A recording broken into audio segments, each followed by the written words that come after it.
Some people spend 10 years chasing a dream, only to realize, when they catch it, it was never really theirs.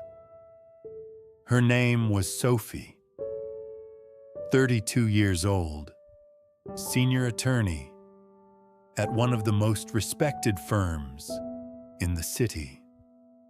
From the outside, Sophie had everything.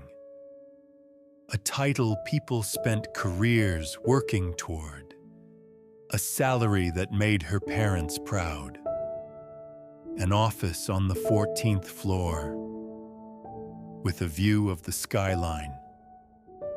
She had worked for this since she was 22. 10 years, every sacrifice, every missed birthday, every sleepless night had led exactly here. And yet, every Sunday evening, Sophie felt something she couldn't explain. A weight, not exhaustion. She had been exhausted before. She knew what that felt like. This was different.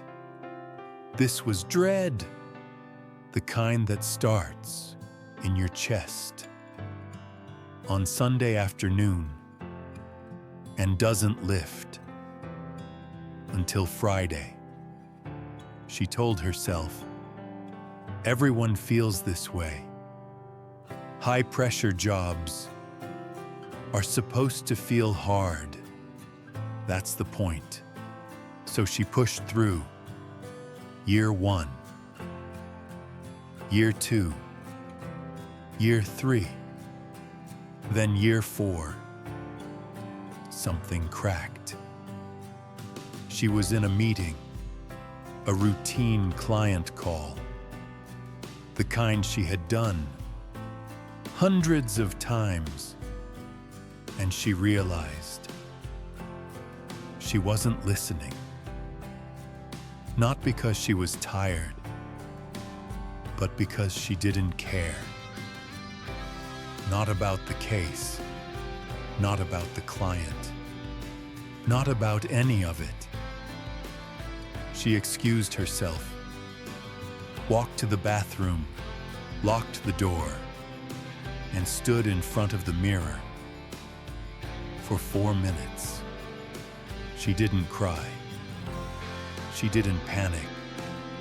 She just looked at herself and thought, I don't recognize you.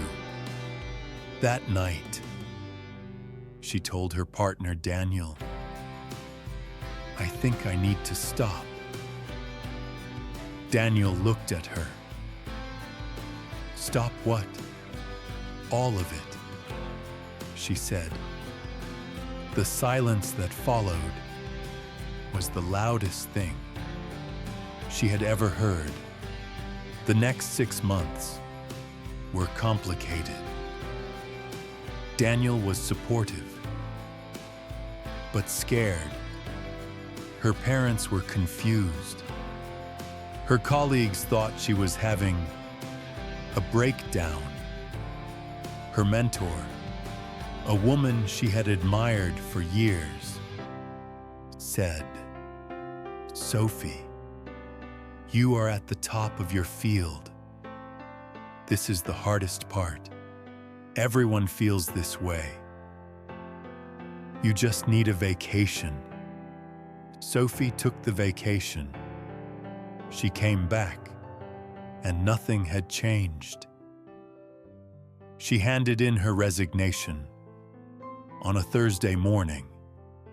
Her manager asked if she was sure 3 times. Sophie said yes. Each time, without hesitation. She walked out of the building at 2 p.m. on a Thursday, sun on her face.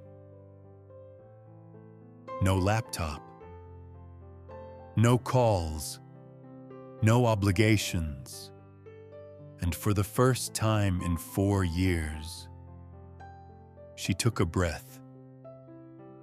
That went all the way down. The first 3 months were terrifying. She had no income, no plan, no answer. When people asked what she was doing next, she said she was taking time to figure things out. Most people didn't understand.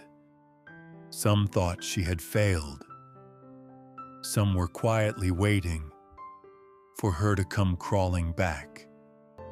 But Sophie wasn't failing. She was listening. For the first time in 10 years, she had space to hear herself. And what she heard surprised her. She had always loved explaining things, not in the courtroom, but in the way. She used to mentor younger students back in law school, the late nights helping people understand complex things, the satisfaction of watching someone finally get it. She had buried that under a decade of ambition. 3 months after leaving,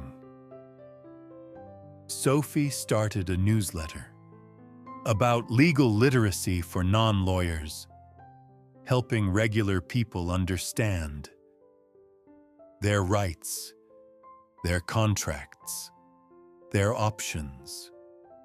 She expected 20 subscribers. She got 800 in the first month. She didn't expect that. If this story is hitting you, subscribe to Narrathex. New story every day. A year later, the newsletter has 12,000 subscribers. 3 companies have hired her as a consultant. She speaks at events. She teaches workshops. She earns less than she did at the firm for now. But she wakes up on Sunday evenings and feels nothing. No weight, no dread, just quiet anticipation for Monday. Her mentor called her 6 months after she left. "I was wrong," she said. "You were braver than I was. Sophie didn't say I told you so. She just said, you taught me how to be thorough.